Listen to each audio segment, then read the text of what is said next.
আলহামদুলিল্লাহ ওয়াসসালাতু ওয়াসসালামু আলা রাসূলিল্লাহ আম্মা বাদ। আল্লাহ তাআলা আমাদেরকে দীর্ঘ একটি বছর 12টি মাস আমাদের মধ্য থেকে আজকে চলে যাচ্ছে, আরবি মাস। আজকে ইনশাআল্লাহ তাআলা নতুন বছর, আরবি মাসের নতুন বছরের নতুন মাস পড়বে ইনশাআল্লাহ। তো আমরা নতুন চাঁদ উঠলেই, বছর শুরু হলেই হাদিসের মধ্যে নবী সাল্লাল্লাহু আলাইহি ওয়াসাল্লাম আমাদেরকে যে করণীয় আমলের কথা বলছেন সেটা হলো দোয়া পাঠ করার কথা, যাতে আল্লাহ তাআলা আমাদেরকে পুরো মাসটা, পুরো বছরটা রহমত দিয়ে ভরে দেয়।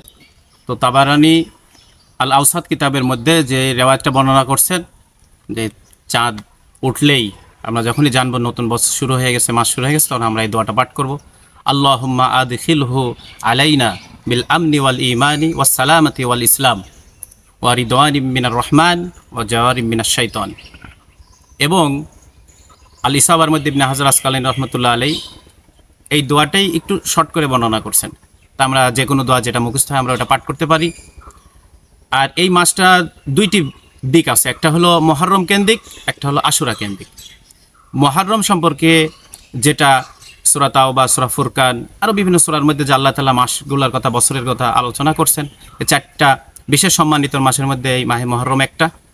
এই মাসে তাফসিরের মধ্যে আসছে মারিফুল কোরআন এবং আহকামুল কোরআন এবং অন্যান্য কিতাবের মধ্যে যে বেশি থেকে বেশি ইবাদত বন্দিগি করবে, আল্লাহ পাক অন্য মাসে তাকে বেশি থেকে বেশি ইবাদত বন্দিগি করার মতো সুযোগ করে দিবেন।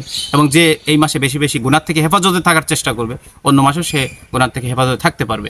সেই হিসাবে আমরা এই মাসে বেশি বেশি ইবাদত বন্দিগি করতে পারি, তওবা ইস্তেগফার করতে পারি, এই রিওয়ায়াতগুলো থেকে বোঝা যায়। এবং বুখারী, মুসলিম, মুসনাদ আহমদ, মেশকাত, বিভিন্ন কিতাবের মধ্যে যে রিওয়ায়াতগুলো আসছে যে রমজানুল মুবারকের পরে সবচেয়ে উত্তম রোজা, সবচেয়ে ফজিলতপূর্ণ রোজা সেটা হলো মাহে মুহররমের রোজা। সেই হিসাবে এই মাসে আমরা আমাদের সামর্থ্য হলে আমরা রোজা থাকতে পারি। এবং এর পাশাপাশি আমরা এই মাসে 13, 14, 15 যে রোজা আছে, সোমবার, বৃহস্পতিবার যে রোজা আছে, এগুলো থাকতে পারি। আরেকটি হলো আশুরা কেন্দ্রিক। নবী সাল্লাল্লাহু আলাইহি ওয়াসাল্লাম সাহাবা ইকরাম মদিনায় যাওয়ার পরে দেখলেন যে তারা রোজা থাকে। তো মুসা আলাইহিস সালাতু ওয়াস সালাম তার কওমকে এই দিনে আল্লাহ তাআলা নাজাত দিছিলেন, সমুদ্র পার করে দিছিলেন, আর ফিরআউন এবং তার দলবলকে ধ্বংস করে দিছিলেন। সেই হিসাবে ইহুদিরা রোজা থাকতো। তো নবী সাল্লাল্লাহু আলাইহি ওয়াসাল্লাম দেখলেন যে মুসা আলাইহিস সালাতু ওয়াস সালামের এই শুকরিয়া হিসাবে, উম্মতের শুকরিয়া হিসাবে তো আমার বেশি হক।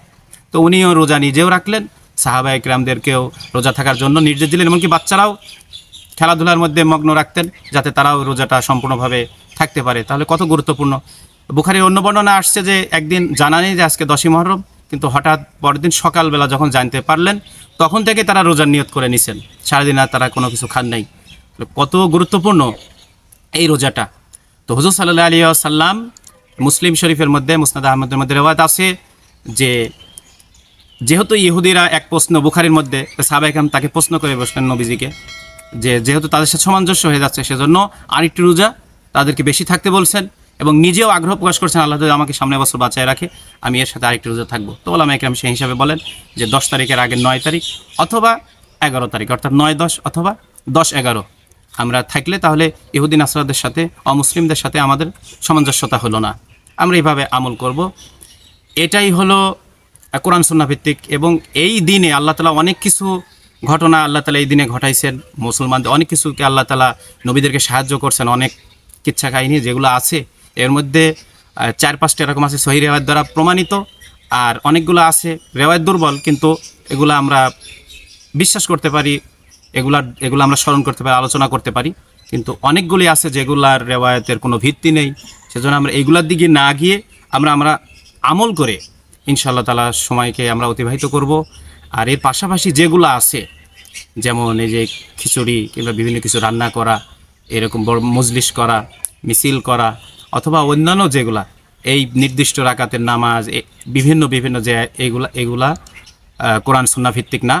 আমরা যেটা কোরআন সুন্নাহ ভিত্তিক এতক্ষণ আলোচনা হলো, এই আমলগুলো আমরা করব, দোয়া করব, আল্লাহ তাআলার কাছে কান্নাকাটি করব, ইবাদত বন্দিগি করে আমরা সময় কাটাবো। আর যতটা সম্ভব হয় এই মাসে বেশি বেশি রোজা থাকলা, কিন্তু আশুরা কেন্দ্রিক 2টা রোজা হয়, 9, 10 অথবা 10, 11। حسبي ربي جل الله ما في قلبي غير الله لا إله إلا الله محمد رسول الله